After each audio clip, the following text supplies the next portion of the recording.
So as we talked about in the previous video, the most common, really the only use case these days, well, I shouldn't say only, by far the most common use case though, for tagging is in versioning, in marking release points for some piece of software. The Git docs mention this, right? Typically people use this functionality to mark release points.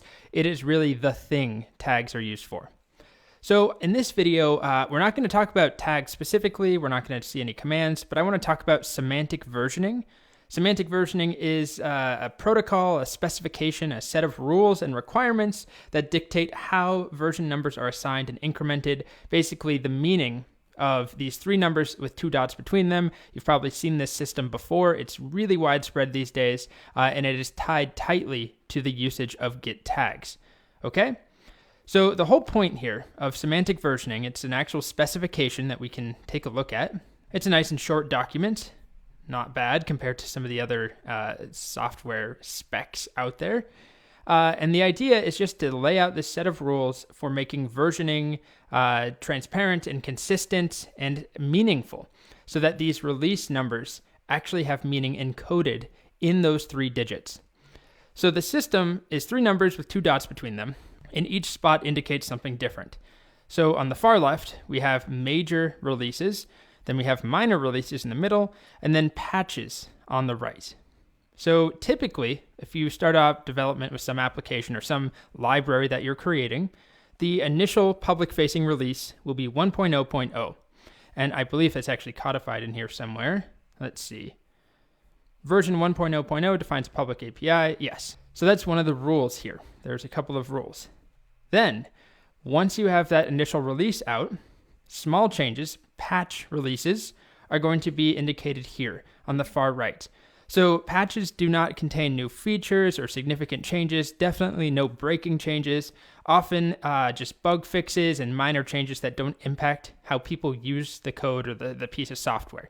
So if people are already using 1.0.0 and they're comfortable with it, if you release 1.0.1, that's a patch, and you shouldn't change anything that those people are using.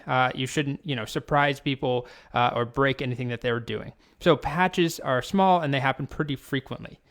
So that's what this number indicates here, right? And you increment that by 1 for every patch. So there could be another patch, and it would be 1.0.2. Then we have minor releases. So minor releases signify new features, new functionality that's been added, but everything is still backwards compatible, no breaking changes. So typically, new functionality, new features will be optional in a minor release. It's just like, hey, here's some new stuff, but you don't have to completely reconfigure everything you've done as a user. You don't have to rewrite code, but you could add this in. So that's what minor releases are for. And whenever there's a minor release, you're supposed to reset the patch number back to 0.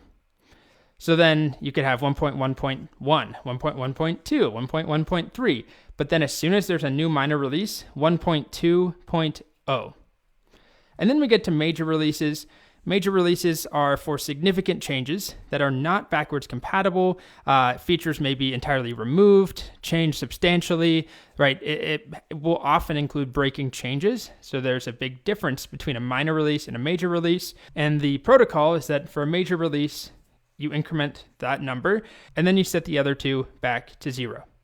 So that's the basic concept. It's pretty simple, right? The system here is just 3 numbers, but it makes it clear to any user or consumer of some piece of software how significant a change is in a new version, which is always very important, especially if you're relying on a piece of software, a library, as a dependency for your own software that you're building. So we can take a look at some examples. For example, Bootstrap. Bootstrap, if you're not familiar, I've mentioned it a couple times in this course just as demos. Very popular CSS framework, component library, whatever you want to call it. And on GitHub, we can actually go and click on tags, which again, we haven't seen how to make tags yet. But then we can click on releases right here. And we can see a whole bunch of releases. So currently we're on 5.0.0. By the way, V technically is not part of the semantic versioning spec, but most of the time you'll see a V before those 3 numbers. And also afterwards, you can append things like beta I believe they talk about it somewhere on here. Yeah, a pre-release version may be denoted by appending a hyphen and then some other stuff afterwards. Anyway, if we keep scrolling down, we can see these different releases. Here are two examples. We have 4.5.1, and then the next release is a patch, 4.5.2. Right, so this number increments, and there's really not a lot happening here. It looks like it's removing one line of styles and then restoring some mix-in. So two minor things, no breaking changes, and we can see, the rules were followed, I guess, in this versioning, in this release number. Increment that far right digit. And then here's another example for React. This is their changelog on the React homepage. And if we take a look at something like 16.12 going to 16.13, this is a minor release, but there are some changes, right? Some new features, it looks like, generally more functionality compared to a patch. We can find a patch somewhere, like right here. This is a patch release, as is this, right? Tiny little changes, refactoring, bug fixes. Then here, we've got a minor. This is, let's see, what came before. Looks like this is a patch right there, 16.8.6, and then a minor release, 16.9.0. Right, we've reset that patch number to 0. And then somewhere we've got 17.0.0. That is a major release. You can see they kind of make a big deal out of it. They write a blog post on how to even update to it, what the main changes are, and there's a lot more stuff here. So that's the main concept behind semantic versioning. The version numbers, those 3 digits, or in this case, it's 4 digits, but those 3 slots separated by periods tell you a lot. They indicate the severity or the scope of a given release and its changes.